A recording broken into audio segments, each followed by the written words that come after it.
BGT border Gavaskar trophy భారతదేశం మరియు Australia మధ్య జరిగే అత్యంత ప్రతిష్టాత్మకమైన టెస్ట్ క్రికెట్ సిరీస్ లో ఒకటి. 1935 నుంచి 36 మధ్యలో ఇండియాకు స్వాతంత్రం రాకముందుకు ఇండియా వర్సెస్ ఆస్ట్రేలియా మ్యాచ్ మొదలైంది. కానీ అఫీషియల్ గా ఆ తర్వాత 1947 లో ఇండియా మరియు ఆస్ట్రేలియా క్రికెట్ టీంల మధ్య రెండో టెస్ట్ సిరీస్ జరిగింది. ఇక అప్పటి నుంచి 1996 వరకు ఇండియా వర్సెస్ ఆస్ట్రేలియా రెగ్యులర్ గా టెస్ట్ సిరీస్ జరిగేవి. అయితే ఈ సిరీస్ లో 1996 వరకు ఆస్ట్రేలియా టీమే ఎక్కువ సార్లు గెలిచి ఇండియాని డామినేట్ చేసేది. మొత్తం ఈ టైం ఫ్రేమ్ లో 12 సిరీస్ జరిగితే అందులో ఆస్ట్రేలియా టీం 7 సార్లు విజయం సాధించింది. కానీ మన ఇండియా మాత్రం కేవలం ఒక్కసారి మాత్రమే విజయం సాధించింది. అది కూడా 1970 సంవత్సరం నుంచి ఇండియా వేదిక ఆడినప్పుడు. ఇక మిగిలిన 4 సార్లు డ్రాగా ముగిశాయి. కానీ అసలు కథ 1996 తర్వాత మొదలైంది. ఈ సిరీస్ కి బాగా పాపులారిటీ రావడంతో బీసీసీఐ మరియు క్రికెట్ ఆఫ్ ఆస్ట్రేలియా కలిసి ఒక కీలక నిర్ణయం తీసుకుంది. ఈ టెస్ట్ సిరీస్ కి ఒక పేరు పెట్టి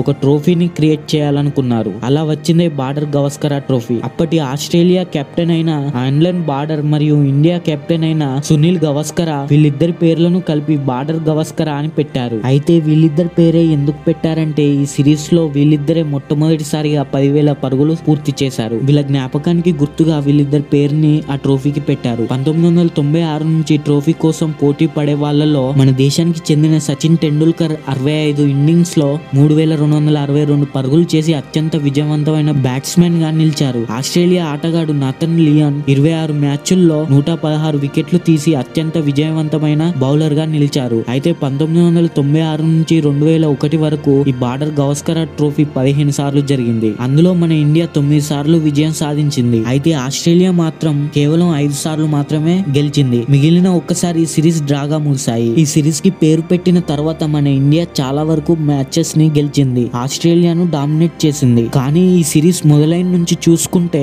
మొత్తం ఆస్ట్రేలియాలో 54 టెస్ట్ మ్యాచెస్ జరిగాయి. అందులో 23 ఇండియా గెలిస్తే 14 ఆస్ట్రేలియా గెలిచింది. 16 డ్రాగా ముగిశాయి. మరియు ఇండియాలో 52 టెస్ట్ మ్యాచ్లు జరిగాయి. అందులో ఆస్ట్రేలియా 30 సార్లు గెలిస్తే మన ఇండియా 9 సార్లు మాత్రమే గెలిచింది. 13 సార్లు డ్రాగా ముగిసింది. అయితే ఈ సిరీస్ మొదలైన నుంచి మన ఇండియా ఎక్కువ సార్లు గెలిచి ఇప్పటి వరకు ముందంజలో ఉంది. ఇది friends border Gavaskar trophy history. వేరే సిరీస్ లతో పోలిస్తే దీనికి ఉన్నంత పాపులారిటీ ఎగ్జైట్మెంట్ మీకు వేరే ఏ సిరీస్ లో దొరకదు. ఆస్ట్రేలియా మరియు ఇండియా క్రికెట్ లోనే అత్యంత బలమైన టీమ్స్. ఈ రెండు తలబడుతుంటే వచ్చే థ్రిల్ అండ్ ఎగ్జైట్మెంట్ వల్ల ఈ సిరీస్ అంత పాపులారిటీ వచ్చింది. నా వీడియో కనుక మీకు నచ్చినట్లయితే లైక్ చేయండి, షేర్ చేయండి, సబ్స్క్రైబ్ చేయడం మాత్రం మర్చిపోకండి. Thanks for watching.